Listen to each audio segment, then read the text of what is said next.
నమస్తే welcome to mega 9 TV నేను సిరాజ్ కర్ణాటక రాజకీయాలు రసవత్తరంగా మారాయి తారా స్థాయికి కూడా చేరుకున్నాయి అంతర్గత కుమ్ములాటలతో రాజకీయం తుది దశకు చేరుకుంది ప్రస్తుతం కర్ణాటకలో ఎవరు ముఖ్యమంత్రి అని చెప్పలేని పరిస్థితికి రాజకీయాలు వచ్చేసాయి 2023లో జరిగిన కర్ణాటక అసెంబ్లీ ఎన్నికల్లో కాంగ్రెస్ పార్టీ ఘన విజయం సాధించింది ఈ ఎన్నికల్లో కాంగ్రెస్ పార్టీ ఏకంగా 135 స్థానాలను సొంతం చేసుకొని అధికారంలోకి వచ్చేసింది అయితే కర్ణాటకలో హస్తం పార్టీ అధికారంలోకి రావడానికి కర్త కర్మ క్రియ డీకే శివకుమార్ ఈయన కనుక కాంగ్రెస్ పార్టీ అధ్యక్షుడిగా లేకుంటే ఖచ్చితంగా పార్టీ ఓడిపోయి ఉండేది ఇది జగమెరిగినటువంటి సత్యం డీకేను సీఎం చేస్తారన్న ఉద్దేశంతోనే ఆ రాష్ట్ర ప్రజలు కాంగ్రెస్ పార్టీకి ఓటేశారు కానీ కాంగ్రెస్ పార్టీ అధిష్టానం మాత్రం కర్ణాటకలో గెలిచిన తర్వాతే ముఖ్యమంత్రి సీటును సిద్ధరామయ్య కట్టుపెట్టింది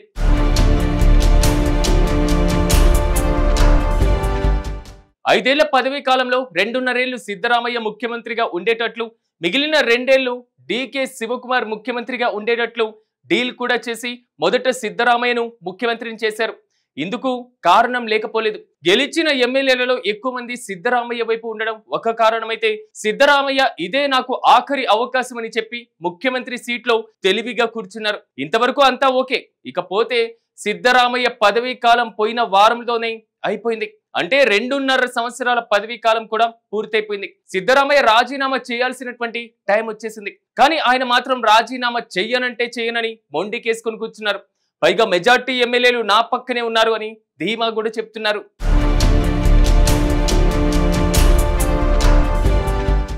ఇంకా చెప్పాలంటే ఈ విషయం కాంగ్రెస్ పార్టీ అధిష్టానం మాటలను కూడా లెక్క చేయడం లేదు నేను బల పరీక్షకు కూడా సిద్ధమని సవాల్ కూడా విసురుతున్నారు పైకి మాత్రం హైకమాండ్ ఏం చెప్తే ఆ పని చేస్తానని అధిష్టానం చెబితేనే నేను ముఖ్యమంత్రిగా కొనసాగుతానని అధిష్టానం మాట జవ్వదాటనని కూడా చెప్పుకుంటున్నారు ప్రస్తుత పరిస్థితిలో డీకే శివకుమార్ ముఖ్యమంత్రి అవుతారా అని సిద్ధరామయ్యను ప్రశ్నించగా హైకమాండ్ నిర్ణయం తీసుకుంటుందని నేను ముందుగానే చెప్పాను కదా మళ్ళీ అదే విషయాన్ని ఎందుకు అడుగుతారు అని సిద్ధరామయ్య వాళ్ళపైన విరుచుకుపడ్డారంట ఇదంతా ఇలా ఉంటే శివకుమార్ కు మద్దతిస్తున్న 6 ఎమ్మెల్యేలు ఢిల్లీకి వెళ్లి మకాం కూడా వేశారు మరికొంతమంది కూడా ఢిల్లీకి వెళ్లేటువంటి అవకాశం ఉన్నట్లు కనిపిస్తుంది వీళ్ళంతా కూడా హైకమాండ్ తో ముఖ్యమంత్రి మార్పు పైన చర్చించేందుకు రెడీ అవుతున్నారు ఈ క్రమంలో ఎమ్మెల్యేల బలం కోసం జైలులో ఉన్నటువంటి కొంతమంది కాంగ్రెస్ ఎమ్మెల్యేలను సైతం కలవడం జరిగింది మళ్ళీ రాహుల్ గాంధీని కలిసేందుకు ఢిల్లీకి వెళ్లారు ఇలా ఓవైపు డీకే శివకుమార్ వర్గం మరోవైపు సిద్ధరామయ్య ముఖ్యమంత్రి పీఠం కోసం తాపత్రయపడిపోతూ ఉంటే మధ్య కర్ణాటక హోంశాఖ మంత్రి కేపీసీసీ చీఫ్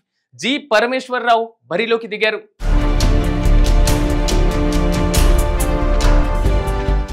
పరమేశ్వరరావు ఏమో నేను దళితుణ్ణి కర్ణాటక రాష్ట్రానికి దళిత ముఖ్యమంత్రి అవసరమని ఆయన వర్షంలో ఆయన మాట్లాడుతున్నారు ఇందుకోసం ఆయనకు సంబంధించినటువంటి అనుకూల ఎమ్మెల్యేలు కూడా త్వరలోనే ఢిల్లీకి వెళ్లేటువంటి పనిలో ఉన్నారని పార్టీ వర్గాలు చెప్తున్నాయి గతంలో సిద్ధరామయ్య ఢిల్లీకి వెళ్లి ఏఐసిసి అధ్యక్షుడు మల్లికార్జున్ ఖర్గేను కలిసినప్పుడు ఈ విషయం అధిష్టానం తుది నిర్ణయం తీసుకుంటుందని స్పష్టం చేశారు అలాగే కాంగ్రెస్ అగ్రనేత రాహుల్ గాంధీ విదేశాల్లో ఉన్నారు అనంతరం ముఖ్యమంత్రి అంశం పైన చర్చించేటువంటి అవకాశం ఉందని ప్రచారం కూడా జరుగుతుంది ప్రస్తుతం సిద్ధరామయ్య తన మంత్రివర్గ పునర్వ్యవస్థీకరణ పైన ఫోకస్ చేస్తున్నారు హైకమాండ్ కనుక దీనికి ఆమోదం తెలిపితే సిద్ధరామయ్య పూర్తిగా 5 ఏళ్ల పాటు ముఖ్యమంత్రిగా కొనసాగే అవకాశం కూడా ఉంటుంది ఇదే కనుక జరిగితే డీకే శివకుమార్ ముఖ్యమంత్రి పీఠం పైన పెట్టుకున్న ఆశలన్నీ గల్లంతయ్యేటువంటి అవకాశం ఉంది అదే గనుక జరిగితే కాంగ్రెస్ పార్టీ నుంచి బయటకు వచ్చేందుకు అన్ని ఏర్పాట్లు చేస్తున్నట్లు ప్రచారము జరుగుతుంది